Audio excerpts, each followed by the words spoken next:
سال تھا 1973 کا اور رمضان کا بابرکت مہینہ تھا۔ فلسطین میں اسرائیلی فورسز فلسطینیوں پر ظلم و جبر کے پہاڑ توڑ رہی تھیں۔ فلسطینی عوام کے اس کڑے وقت میں بیت المقدس سے دل و جان سے محبت کرنے والے پاکستانی وزیر اعظم ذوالفقار علی بھٹو نے بہادری کا مظاہرہ کرتے ہوئے ایک انتہائی غیر معمولی فیصلہ کیا اور پاک فضائیہ کے 16 تربیت یافتہ پائلٹس کو اسرائیل سے جنگ کے لیے روانہ کر دیا۔ اس مشن کو انتہائی خفیہ رکھا گیا اور پائلٹس پر یہ واضح کر دیا گیا تھا کہ ان کی شہادت یا گرفتاری کی صورت میں حکومت پاکستان ان کی ذمہ داری قبول نہیں کرے گی۔ اس مقصد کے حصول کے لیے پاکستانی وزیر اعظم ذوالفقار علی بھٹو نے انتھک محنت کی اور شام کے صدر حافظ الاسد کو بھی اعتماد میں لے کر اپنا پورا منصوبہ بتایا۔ پاک فضائیہ کے اس دستے کو مکمل رازداری کے ساتھ پہلے بغداد پہنچایا گیا اور پھر وہاں سے ان کو خفیہ طریقے سے دمشق میں واقع دمیر نامی فوجی ایئرپورٹ منتقل کیا گیا۔ ان 16 میں سے 8 جاں بازو کو اسی رازداری کے ساتھ بغداد سے مصر روانہ کر دیا گیا۔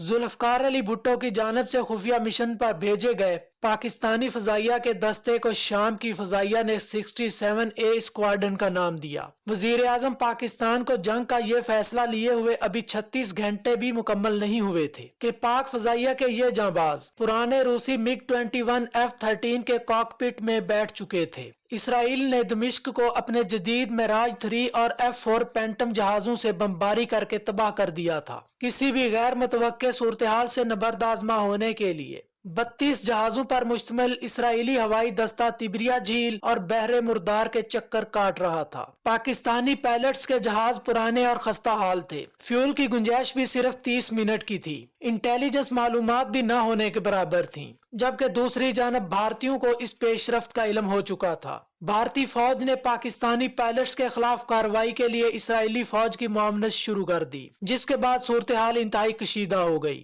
ایسے ہی ایک دن پاکستانی خستہ حال MiG-21 طیارے نے دمشق کے فوجی ہوائی اڈے سے اڑان بھری، جس کو 2 جدید اسرائیلی معراج طیاروں نے گھیر لیا۔ شام کی فضاؤں میں ایک خوفناک جنگ شروع ہو گئی۔ اسرائیلی طیاروں نے خستہ حال MiG-21 کو آسان شکار سمجھتے ہوئے جھپٹنا چاہا، مگر وہ نہیں جانتے تھے کہ سامنے شکار نہیں بلکہ پاکستانی فضائیہ کا شاہین تھا جو خود جھپٹنے کے لیے محو پرواز تھا۔ اس پاکستانی جاں باز نے پلٹ کر وار کیا اور K-13 میزائل کے فائر سے ایک اسرائیلی جہاز کو تباہ کر دیا۔ فیول کم تھا، ورنہ بھٹو کے ملک کا یہ جاں باز سپاہی ایئر کموڈور عبدالستار الوی دوسرا جہاز بھی گرا دیتا۔ پاکستانی جاں باز خستہ حال طیاروں میں سوار ہو کر اسرائیلی فضائیہ کے جدید طیاروں کو منہ چڑھا رہے تھے اور اسرائیل پر قیامت برپا کیے ہوئے تھے، جبکہ ہزاروں میل دور اسلام آباد میں بیٹھے ہوئے بھٹو صاحب کے چہرے پر مسکان نمایاں تھی۔ ذوالفقار علی بھٹو فلسطین کا عاشق تھا۔ اس نے اسرائیلی دہشت گرد موشے دایان کو للکار کر کہا تھا کہ تیری دوسری آنکھ بھی نکال لیں گے۔ بھٹو نے فلسطین کو ہر پاکستانی کا ایسا مسئلہ بنا دیا تھا کہ لوگوں نے اپنے بچوں کے نام ناصر، یاسر، فیصل، صدام اور قذافی رکھ لیے۔ یہ عرب قوم پرستی کا سنہری دور تھا۔ ذوالفقار علی بھٹو نے یاسر عرفات کو فلسطین کے نمائندے کے طور پر پاکستان آنے کی دعوت دی، جس کے بعد عالمی دنیا نے انہیں فلسطین کا باقاعدہ نمائندہ تسلیم کیا۔ یاسر عرفات بعد میں لاڑکانہ میں گڑی خدا بخش مزار پر شہید ذوالفقار علی بھٹو کو خراج عقیدت پیش کرنے بھی آئے تھے۔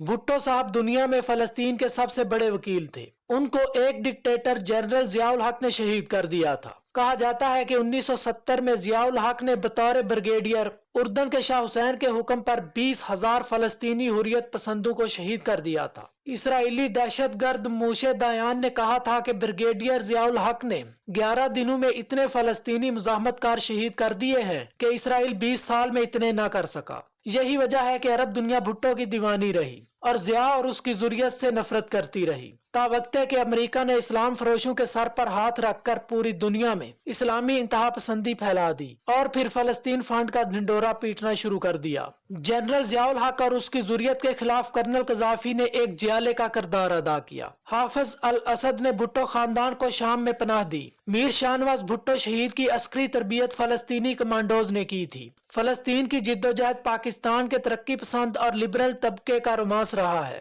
فیض احمد فیض اپنی جلا وطنی کے دوران بیروت میں ہی مقیم رہے تھے، مگر آج عالم یہ ہے کہ فلسطین کے معاملے کو مذہب فروشوں نے سستی جذباتیت کا اظہار بنا دیا ہے۔